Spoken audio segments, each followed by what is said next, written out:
Hello दोस्तों, मैं सुमित एक बार फिर से स्वागत करता हूं एवरेज के सेशन में। इससे पहले सेशन में हमने एवरेज के बेसिक को जाना, वहां पर हमने एवरेज की डेफिनेशन को जाना और बहुत अच्छे सवाल किए थे और हमने जाना कि एवरेज में किस किस प्रकार से सवाल आ रहे हैं। बहुत सारे कंटेंट हमने वहां से उठाए थे। ठीक है, आज ही हमारा इसका पार्ट 2 है और इसमें भी हम बहुत अच्छे सवालों से जानेंगे कि एवरेज के और कैसे कैसे सवाल आ रहे हैं। और लगभग 7-8 वीडियो में एवरेज खत्म हो जाएगा। उसके बाद ऐसा कोई सवाल नहीं बचेगा एवरेज का जो आप लगा ना पाओ। ठीक है, तो जल्दी से स्टार्ट करते हैं अपना इस सेशन को। पहले सवाल के साथ सवाल दिखाइए कंप्यूटर महोदय। तो पहला सवाल ये है, यदि A B C D E लगातार 5 सम संख्याएं हैं तो इनका औसत ज्ञात कीजिए। और आपके पास ऑप्शन था a+2, a+4 और a+6। ये हमारे पास ऑप्शन है। तो कैसे होगा ये क्वेश्चन? तो इन्हें कह रखा है कि a b c d e 5 लगातार सम संख्याएं तो इनका एवरेज बताओ। तो एवरेज इनका बीच वाली संख्या होगी सी, लेकिन ऑप्शन इसमें सी में तो दे नहीं रखे, ए में दे रखे। तो हम ये देखेंगे लगातार सम संख्याएं हैं कि ए से यहाँ तक का गैप कितने का होगा, 2 का गैप होगा। और यहाँ से यहाँ तक का गैप कितने का होगा, 2 का होगा। क्योंकि आपको बताया था कि अगर संख्याएं लगातार सम होती हैं तो उनके बीच जो गैप होता है वो एक गैप कितने के बराबर होता है, 2 के बराबर। तो कुल मिला के यहाँ से यहाँ तक का जो गैप होगा वो कितने के बराबर होगा, 4 के बराबर। तो a+4 यही हमारे क्वेश्चन का आंसर होगा। यहाँ से यहाँ तक अगर सी दे रखा होता तो डायरेक्ट हम सी आंसर लगाते। इतनी बात समझ पा रहे हो? कल को अगर ये भी पूछ लेता कि इन 5 संख्याओं का जो है सम ज्ञात करो, तो सम कैसे निकालेंगे? हम सीधे सीधे कर देंगे 5 से मल्टीप्लाई a+4, यही हमारा आंसर हो जाएगा। कल को अगर सम भी पूछ लेता तो भी कोई दिक्कत वाली बात नहीं है। ठीक है, समझ पा रहे होगे? कंप्यूटर में तो सवाल को हटा दो। एक और सवाल करेंगे अच्छा सा, और बहुत अच्छे सवाल करते आ रहे हैं। इन सवालों के साथ ही हमारे सब टाइप के जो सवाल हैं वो निपट जाएंगे और निपटने के बाद में एवरेज भी हमारा ख़त्म हो जाएगा। फिर आप खुद प्रैक्टिस करना, देखना कि आप सवाल कर पा रहे हो या नहीं कर पा रहे हो। जैसे अगला क्वेश्चन है, कंप्यूटर में सवाल दिखाइए। सवाल ये है कि m से शुरू होने वाली 5 लगातार संख्याओं का औसत n है, तो 6 लगातार संख्याओं का औसत ज्ञात कीजिए जो कि m+2 से शुरू होती हैं। ऑप्शन है इनके n+2, n+2.5, n+3, n+4। ये ऑप्शन दे रखे हैं। बात को ऐसे समझो, संख्याएं 5 थी, 1 2 3 4 5। 5 संख्याएं थी जो कि m से शुरू हो रही थी और इनका जो एवरेज है वो n आ रहा था। n मैंने बीच में क्यों लिखा? क्योंकि लगातार सम संख्याएं हैं। लगातार संख्याएं, सम संख्याएं नहीं है, सॉरी, लगातार संख्याएं, तो मैंने बीच में लिख दिया। अब हम देखेंगे कि लगातार संख्याएं, तो एक गैप मैंने बताया 1 के बराबर होता। तो यहाँ से यहाँ पे अगर हम आएंगे तो ये क्या हो जाएगा, m+1, और ये हो जाएगा हमारा m+2। पहली बात क्लियर होती। अब अगली बार पूछ लिया कि संख्याएं जब m+2 से स्टार्ट होती हैं, तो हम इतना पार्ट हटा दे रहे हैं, इससे हमें कोई मतलब नहीं। अब की बार हम शुरू यहाँ से कर दे रहे हैं। तो 6 संख्याएं हैं, 3 संख्याएं तो ये हो गई, 3 संख्याएं और ले लो, 1 2 3, कुल मिला के 6 संख्याएं हो गई। अब आपसे एवरेज पूछ रहा है, तो पहले ये बताओ एवरेज कहाँ होगा? अगर 6 संख्याएं होंगी तो एवरेज इनके बीच में रहा होगा, इन दोनों के बीच में, यहाँ पर कहीं होगा। ठीक है, क्योंकि 6 संख्याओं में एवरेज इन दोनों के बीच में आता है, तीसरी और चौथी के बीच में। अब जरा ध्यान से देखोगे आप, सारे ऑप्शन हमारे n में दे रखे हैं, m में तो दे नहीं रखे हैं। तो हम क्या करते हैं, चाहे मैं m+2 कह दूं या n कह दूं, बात एक ही है। तो संख्याएं सभी लगातार हैं, लगातार संख्याएं, तो ये n है, ये n+1 होगी, ये n+2 होगी, ये n+3 होगी, और इनके बीच वाली संख्या ये हमारा जो है एवरेज होगा। तो बीच वाली संख्या यहाँ पर क्या हो जाएगी, n+2.5। यही हमारे क्वेश्चन का आंसर होगा। बात को समझ पा रहे हैं? अगर ना समझ पाए हो तो वीडियो को एक बार दोबारा देख लेना। ठीक है, इसे मिटाते हैं, चलते हैं अगले सवाल की ओर।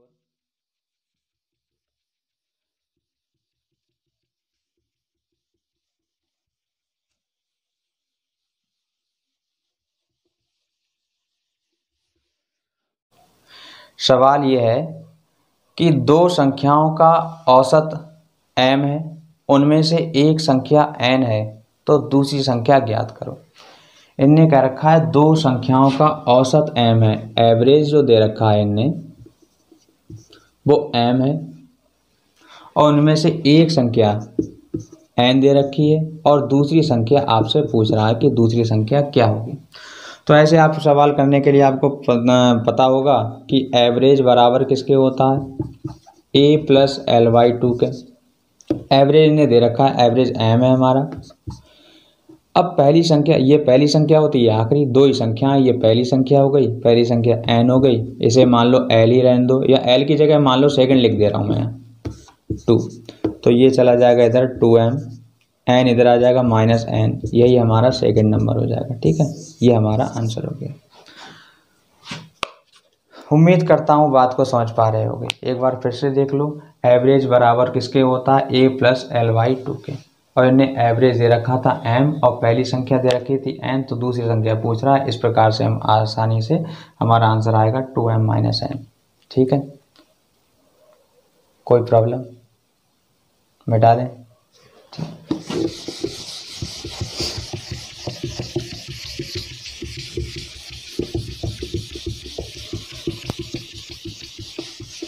हम अगले सवाल की ओर चलते हैं। अगला एक बहुत खूबसूरत सा सवाल, ये कह रहा है कि 18 लोगों में से 5 लोगों का वजन तौला गया और हर बार एवरेज एक बढ़ के आ रहा था, तो पहले और आखिरी वजन का अंतर बताओ। ये क्वेश्चन है। ऐसे समझो बात को कि 18 लोग थे, उनमें से 5 लोगों को ही तौला गया, और जब एक का वजन तौल दिया जाता अगली बार एवरेज हमेशा एक बढ़ के आता। तो देखिए, ऐसा समझिए जैसे मान लो एक बंदे का वजन 10 kg है, तो जाहिर सी बात है उसका एवरेज कितना होगा, एवरेज भी इस समय 10 ही होगा। अब जब दूसरे बंदे का वजन हमने तौला तो एवरेज एक बढ़ गया, 10 से कितना हो गया, 11 हो गया। और मैं पूछूं जी 11 एवरेज आने के लिए अगले का वजन कितना होना चाहिए, तो आप कहोगे 12 होना चाहिए। इतनी तो बात समझ पा रहे हो भाई। 10 और 12 कितना बना, 22, 22 को 2 से डिवाइड करोगे, एवरेज कितना आ जाएगा, 11 निकल के आ जाएगा। ये बात समझ पा रहे हो। अब अगली बार क्या हुआ कि जब इसके बाद अगले व्यक्ति का वजन तौला गया तो एवरेज फिर इससे एक बढ़ गया, 12 की जगह कितना हो गया, 13 हो गया। अब मैं आपसे पूछूं, यहाँ 12 है और एवरेज 13 आने के लिए अगली संख्या कितनी रही होगी, तो अगली संख्या कितनी रही होगी, 14। देख लो, 12 और 14 कितना हुआ हमारा, 26। 26 को 2 से डिवाइड करोगे कितना आ जाएगा, 13। ये बात समझ पा रहे होगे। ठीक है, ऐसे ही हम अगर मान लो 10 ना मानते हैं, हम अगले एक तरीका और देख लेते हैं। जैसे मान लो एक व्यक्ति का वजन 11 है और उस समय एवरेज भी कितना होगा, एवरेज भी 11 होगा। अगर दूसरे व्यक्ति का जब वजन तोला गया तो एवरेज एक बढ़ गया, 11 से कितना हो गया, 12 हो गया। अब 12 होने के लिए मैं आपसे पूछूं अगली संख्या कितनी होनी चाहिए, तो अगली संख्या कितनी होनी चाहिए, 13, तभी तो बनेगा भाई। 11 और 13 कितना बना हमारा, 24। 24 को 2 से डिवाइड करोगे 12 हो गया। अब इसके बाद जब अगले व्यक्ति का वजन तोला गया तो एवरेज फिर इस वाले से एक बढ़ गया, ये एवरेज हो गया 14। अब एवरेज 14 होने के लिए अगली संख्या कितनी होनी चाहिए, मैं आपसे पूछूं तो आप कहोगे 15 होनी चाहिए, तभी तो एवरेज 14 आएगा। तो हमने यहाँ से एक चीज़ नोटिस की कि जब हम एवरेज हमेशा एक बढ़ रहा है तो सीरीज या तो सम संख्याओं की बन रही है या विषम संख्याओं की बन रही है। ठीक है, जब सम और विषम की यहाँ पर बन रही है,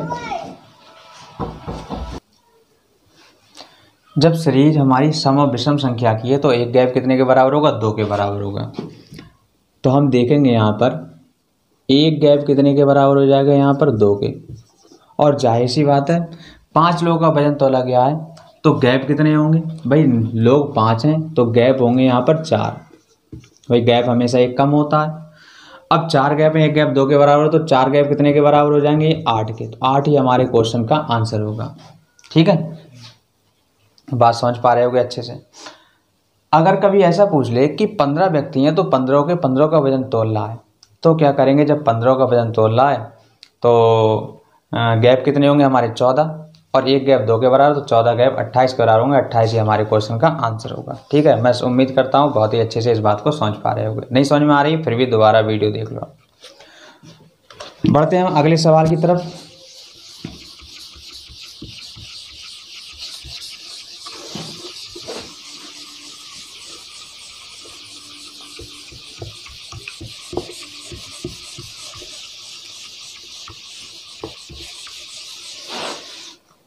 और अगला एक बहुत खास और इम्पोर्टेंट सवाल, क्योंकि इस सवाल में हम एक ट्रिक को जानेंगे जो कि ट्रिक कई जगह लगेगी। तो सवाल जल्दी से कंप्यूटर मॉडल दिखाइए बोर्ड पर। तो सवाल हमारा यह है कि 17 खिलाड़ियों का औसत वजन 16 kg है। एक नया खिलाड़ी जो है टीम में और आ जाता है, जिससे औसत जो है 21 kg हो जाता है। तो नए खिलाड़ी का वजन ज्ञात करो। ऐसा समझो कि खिलाड़ी 17 थे, यहाँ मैं खिलाड़ी लिख दे रहा हूँ, यहाँ वजन, खिलाड़ी 17 थे, उस समय वजन था 16 kg। अब की बार एक खिलाड़ी और आ गया, खिलाड़ी की संख्या 18 हो गई और एवरेज जो हो गया वो 24 kg हो गया। ठीक है, अभी मैं थोड़ा, कितना 24 था, कितना था 21 kg, 21 kg हो गया। ठीक है, हमें अगले वाले व्यक्ति का वजन निकालना है जो कि 18 में ज्वाइन हुआ है। तो हम लोग ऐसा बिल्कुल भी नहीं करेंगे कि पहले हम मान लो 18 का सम निकाल लेंगे, उसे हम 17 के सम को घटा देंगे और हम नए व्यक्ति का वजन निकालेंगे। ऐसा हमें कुछ भी नहीं करना है। सीधे हमें क्या करना है, हम पहले ये देखेंगे ये 16 से नीचे की ओर कितना बढ़ रहा है।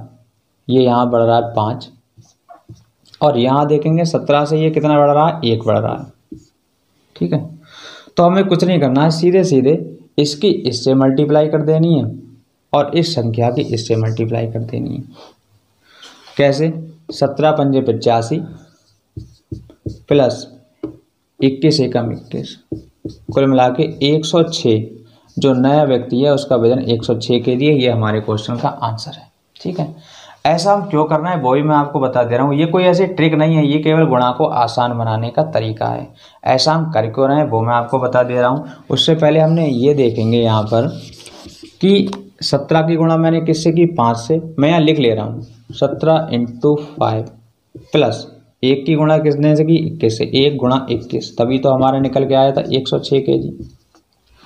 ऐसा हम इसलिए कर रहे हैं, देखो अगर हम सवाल को इस तरीके से करते, जैसे मान लो हम 18 व्यक्तियों का सम निकाल लेते, 18 × 21, उसमें 17 का सम घटाए थे 17 × 16, ऐसा ही कुछ करते हम लोग।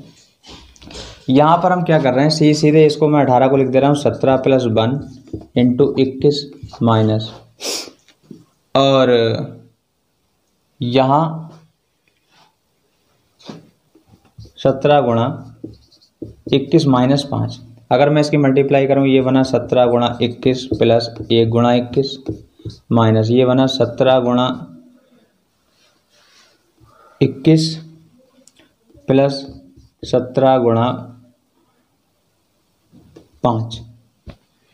तो हम देखेंगे ये जो 17 × 21 है ये कट गया और हमारे पास कितना बचा, 1 × 21 प्लस 17 × 5। ठीक है, यही तो हम कर रहे थे यहाँ पर, वही हमने डायरेक्ट कर दिया। समझ पा रहे होगे इस बात को। अगला क्वेश्चन करें, मिटा दे रहे हैं इसे। कंप्यूटर में अगला सवाल दिखाइए। अगला सवाल है कि 17 खिलाड़ियों का औसत वजन 23 है और एक खिलाड़ी छोड़कर चला जाता है, औसत वजन 24 kg हो जाता है। तो जो खिलाड़ी छोड़कर गया है उसका वजन हमें ज्ञात करना है। ठीक है, खिलाड़ी 17 थे, तो उस समय औसत जो था वो 23 kg था। एक खिलाड़ी छोड़कर चला गया, मान लो 16, मान क्या लो यार, एक छोड़ के चला गया, 17 से 16 ही तो होना है। तो इस समय एवरेज उसका 24 हो गया। तो हम ये देखेंगे ये कितना बढ़ रहा है, यहाँ से 23 से 24 हो रहा, 1 बढ़ा, और ये यहाँ पर 1 घट गया। इनकी मल्टीप्लाई करनी है तो कैसे करोगे, 17 के हिस्से कर दोगे और इसकी इससे, 17 एकम 17 माइनस 24 एकम 24। जब ये घटेगा तो हमारे पास कितना आंसर आया, 7 kg। जो छोड़ के गया उसका वजन 7 kg था, लेकिन ये माइनस में आया है, इसका मतलब ये नहीं है कि आंसर हमारा माइनस में होगा। ये माइनस केवल ये बता रहा है कि एक बंदा छोड़ के गया है, ठीक है, इसलिए इस माइनस का कोई भी ऐसा इफेक्ट नहीं है। आंसर हमारा 7 ही माना जाएगा, ठीक। तो 7 हमारे क्वेश्चन का आंसर हो गया। अगले सवाल की ओर बढ़ते हैं, मिटाते हैं इसे।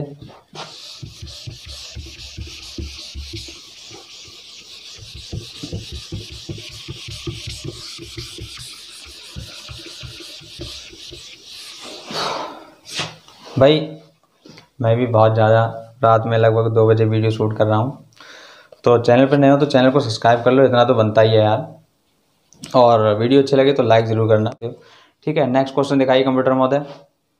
अगला क्वेश्चन आ गया है। अगला क्वेश्चन है कि एक खिलाड़ी 21वीं पारी में 87 रन बनाता है और उसका औसत जो है 2 रन बढ़ जाता है, तो 21वीं पारी का या 21वीं पारी के एक पारी पहले मतलब 20वीं पारी का हमें औसत निकालना है, कितना होगा, ठीक है। सवाल कुछ ऐसे है, ना समझ में आया हो यहाँ देख लो कि 21वीं पारी में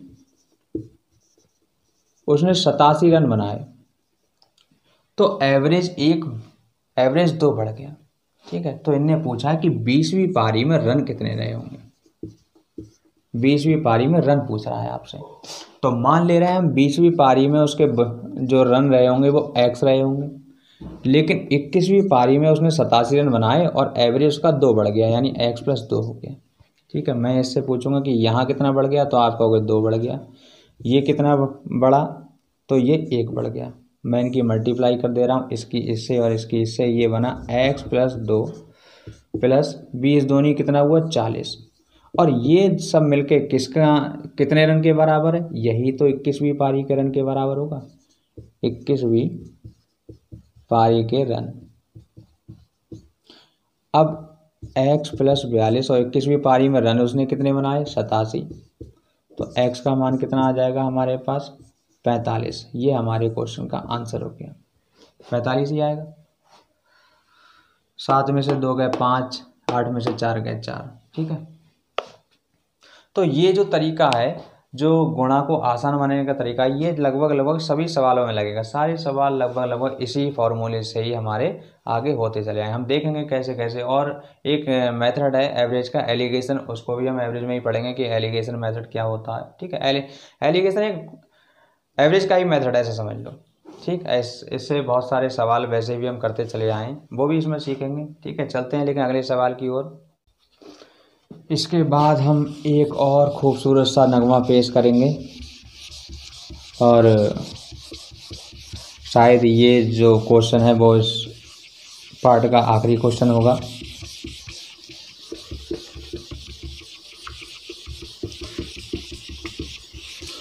तो क्वेश्चन ये है, कंप्यूटर मॉडल सवाल को दिखाओ बोर्ड पर।